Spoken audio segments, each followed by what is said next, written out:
Welcome to doctor Deepa Dhake's NEET biology. और आज के सेशन में हम लोग पुष्पीय पौधों में प्रजनन के चैप्टर से नेक्स्ट टॉपिक स्टार्ट कर रहे हैं, जिसमें हम पढ़ेंगे नर युग्मकोद्भिद का विकास। लास्ट क्लासेस में हम पढ़ चुके हैं ऑलरेडी कि लघु बीजाणु जनन क्या होता है तथा लघु बीजाणु जनन की प्रक्रिया के दौरान जो लघु बीजाणु निर्मित होता है उस लघु बीजाणु की संरचना आप पढ़ चुके हैं। अब आज हम पढ़ना प्रारंभ करते हैं नर युग्मकोद्भिद का विकास। तो यहाँ पर सर्वप्रथम देखिए,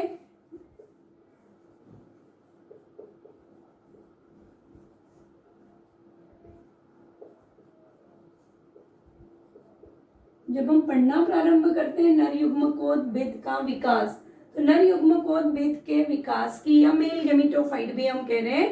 तो नर युग्मकोद्भिद के विकास की जो पहली प्रावस्था है वह पहली प्रावस्था माइक्रोस्पोर अथवा लघु बीजाणु के द्वारा ही प्रदर्शित होती है तथा नर युग्मकोद्भिद का विकास सामान्य रूप से लघु बीजाणु दानी के अंदर प्रारंभ हो चुका होता है। और जब यह परागकण अथवा लघु बीजाणु दो कोशिकीय अवस्था को प्राप्त होता है उसके पश्चात आप याद रखिए परागण की प्रक्रिया पाई जाती है। अब इसमें ध्यान जो आपको मेनली देना है वो किन बातों पे देना है कि परागकण की दो कोशिकीय अवस्था क्या है, तीन कोशिकीय अवस्था क्या है। और अधिकांश पौधों में आप मेन याद रखिएगा ये स्टेटमेंट कि लगभग 60% पुष्पीय पादपों में अथवा आवृत्तबीजी पौधों में परागण के समय परागकण दो कोशिकीय अवस्था में उपस्थित होते हैं। तो यहाँ पर आप देखिए, जब हम युग्मकोद्भिद का विकास पढ़ रहे हैं तो पहली प्रावस्था किसके द्वारा प्रदर्शित होगी? युग्मकोद्भिद के विकास की पहली प्रावस्था लघु बीजाणु अथवा लघु बीजाणु को ही आप क्या कह रहे हैं, एक मुक्त लघु बीजाणु परागकण कहलाता है। तो लघु बीजाणु अथवा परागकण द्वारा प्रदर्शित होती है।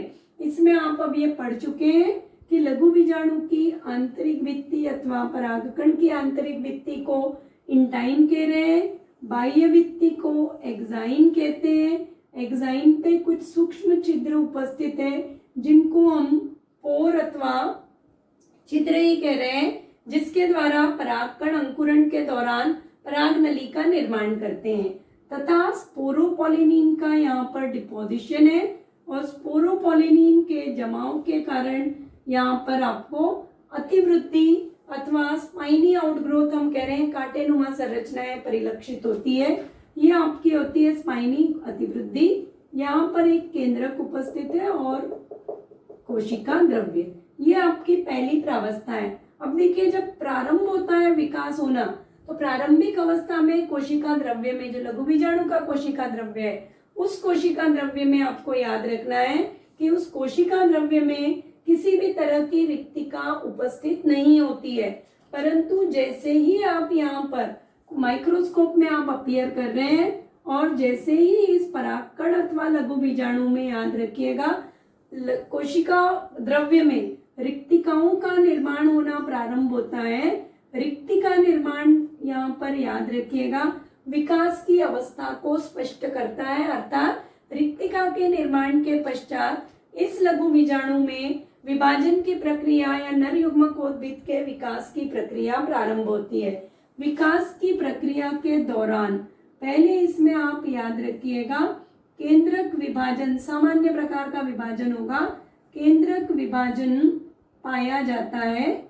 यह विभाजन सामान्य अर्थात सामान्य समसूत्री विभाजन होता है और परिणाम स्वरूप इस समसूत्री विभाजन के कारण आपकी दो अगुणित है ये संरचना। तो इस केंद्रक अगुणित केंद्रक से दो अगुणित केंद्रकों का विकास होता है, सामान्य समसूत्री विभाजन होता है। परंतु कोशिका द्रव्य का जो विभाजन होगा, केंद्रक विभाजन के पश्चात दो केंद्रक निर्मित होते हैं, परंतु कोशिका द्रव्य विभाजन याद रखिए कोशिका द्रव्य विभाजन असामान्य होता है। असामान्य का अर्थ होगा यहाँ पर याद रखिएगा कोशिका द्रव्य का विभाजन अनियमित अथवा असामान्य तब कहलाता है जब वह कोशिका द्रव्य को दो असमान भागों में विभाजित करता है। और परिणाम स्वरूप यहाँ पर याद रखिएगा दो कोशिकाएं निर्मित होगी। ऊपरी बड़ी कोशा को हम कहते हैं कायिक कोशा अथवा वेजिटेटिव सेल आप कह रहे हैं। तो कायिक कोशा आप याद रखिए तथा निचली छोटी कोशिका यहाँ पर होगी। जो निचली छोटी अथवा स्मॉल सेल होगी, छोटी कोशिका को हम यहाँ पर कह रहे हैं जनरेटिव कोशिका। जनरेटिव कोशिका नाम आप बिल्कुल अच्छे से याद रखिएगा, क्योंकि इसी कोशिका के द्वारा नर युग्मकों का जो दो नर युग्मक निर्मित होते हैं, दो नर युग्मक जनरेटिव कोशिका के केंद्रक द्वारा ही निर्मित होते हैं। तो ये दो कोशिकीय प्रावस्था है। अब यहाँ पे देखिए इस प्रावस्था में जब हम केंद्रक लघु बीजाणु को परिलक्षित या ऑब्जर्व करते हैं, अब हम बाहर की स्पाइनी आउटग्रोथ ड्रॉ नहीं करेंगे, केवल दो स्तर बाह्य स्तर और आंतरिक स्तर अथवा एक्साइन और इंटाइन को सामान्य रूप में ड्रॉ कर रहे हैं। और केंद्रक यहाँ पे देखिए जो केंद्रक है ये दो में विभाजित हो जाता है और तत्पश्चात यहाँ पर कोशिका द्रव्य का विभाजन पाया जाता है। कोशिका द्रव्य के विभाजन के दौरान एक ऊपरी बड़ी कोशिका का निर्माण है और निचली छोटी कोशिका। जो यहाँ पर मुख्य रूप से याद रखिए जो रिक्तिकाएं हैं, रिक्तिकाएं और अधिकांश मात्रा में जो कोशिका द्रव्य है ये ऊपरी बड़ी कोशिका को जा रहा है तथा यह कोशिका आपकी है कायिक कोशा। निचली कोशिका को आपको याद रखना है, इसको हम कहते हैं जनरेटिव कोशा। अब यहाँ पे देखिए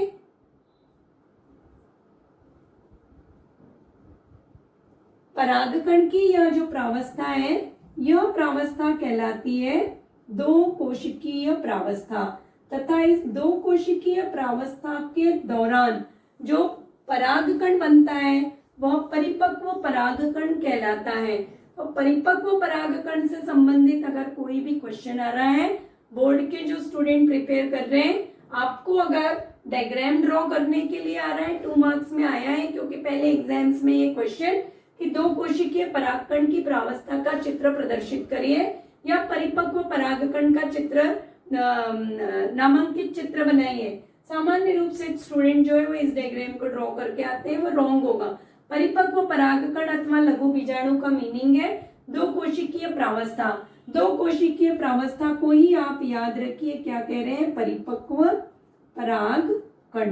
तत्पश्चात यहाँ पे याद रखिए जो 60% के लगभग आवृत्तबीजी पौधे हैं, 60% आवृत्तबीजी, 60 से 65% आवृत्तबीजी या फ्लावरिंग प्लांट्स में परागण की प्रक्रिया या पॉलिनेशन की प्रक्रिया कब होती है, जब परागकण दो कोशिकीय अवस्था में होगा। और कुछ पौधों में याद रखिए जो बचे हुए 40 और 35% प्लांट होते हैं, उनमें परागण की प्रक्रिया 3 कोशिकीय प्रावस्था में पाई जाती है। 3 कोशिकीय प्रावस्था क्या है, अब हम यहाँ पे बाद में पढ़ते हैं। तो पहले तो याद रखिए दो कोशिकीय प्रावस्था का निर्माण हुआ, इसके पश्चात अब आपको याद रखना है, इसके पश्चात ये दो कोशिकीय प्रावस्था का परागकण परागण की प्रक्रिया में, परागण मीन्स पॉलिनेशन की प्रक्रिया में जाता है। और तत्पश्चात यहाँ पर याद रखिए परागकण अंकुरण करके परागनली का निर्माण करता है। और ये जो परागनली आप याद रखिएगा, तो परागकण अंकुरण के पश्चात किसका निर्माण करेगा, परागनली का निर्माण करता है। और अब इस परागनली में आप याद रखिएगा, परागनली में जनरेटिव कोशिका प्रवेश करती है।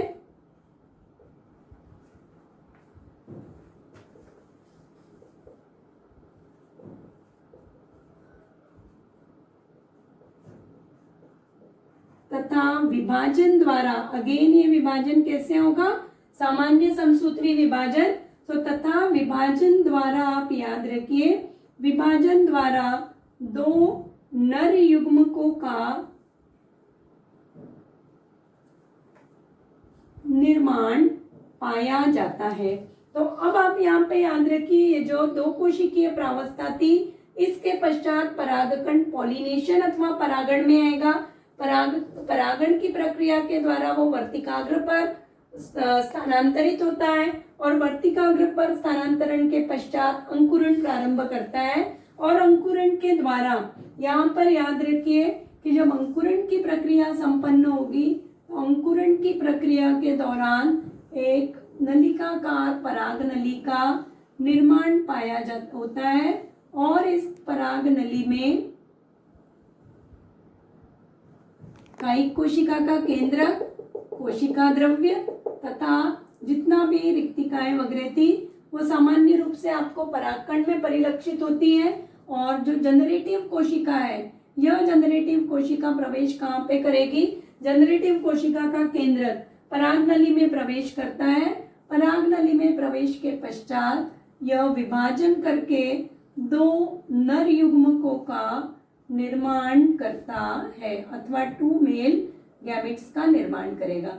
2 नर युग्मक, पराग नली और कायिक कोशिका। और ये जो आपकी संरचना है परागकण की यह संरचना अथवा अवस्था 3 कोशिकीय अवस्था कहलाती है।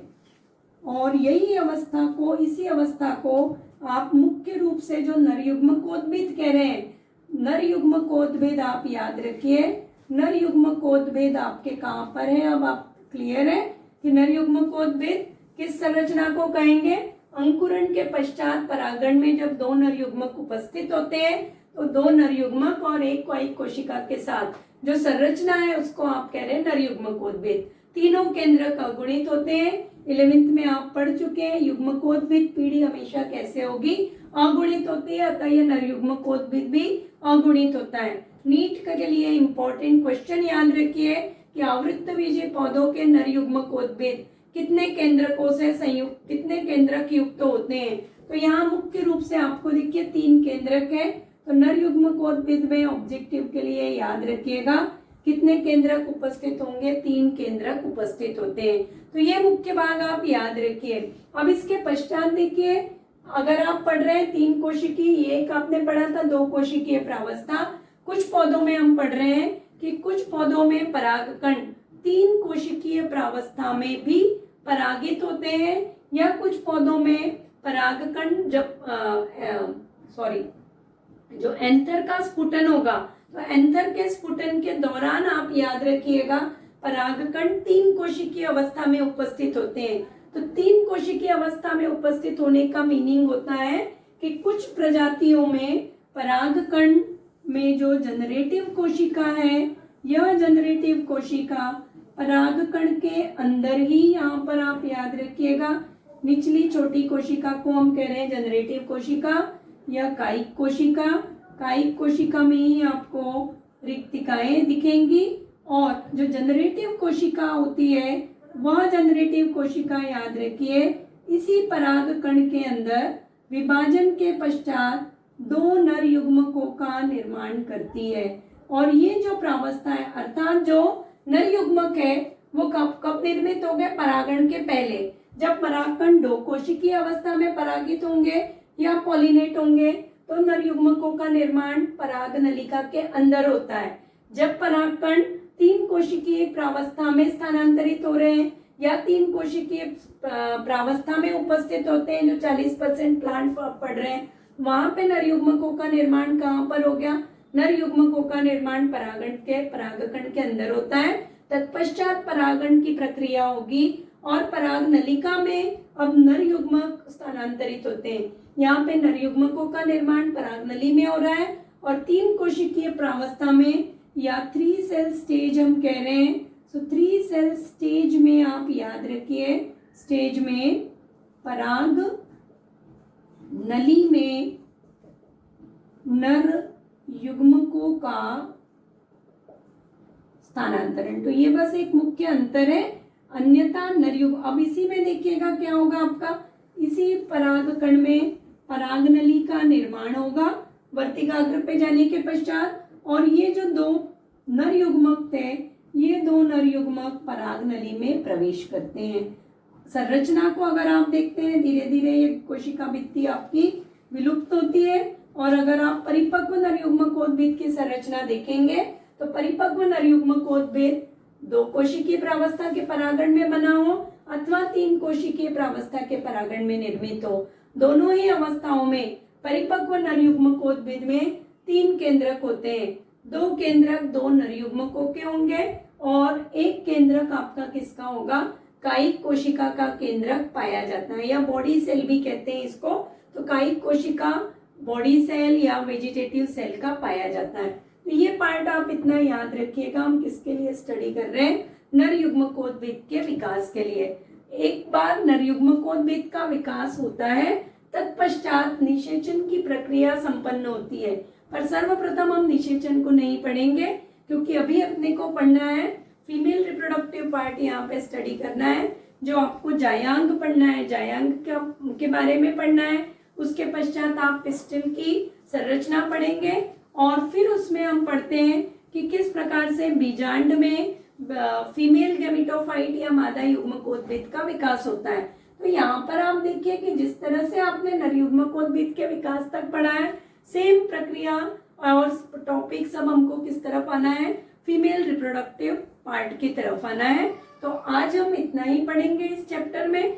नेक्स्ट क्लास में हम स्टडी करेंगे कि किस तरह से फीमेल गैमेट जो आवृत्तबीजी के पौधे हैं, आवृत्तबीजी पौधों में किस प्रकार से स्टिग्मा, स्टाइल और ओवरी का निर्माण पाया जाता है।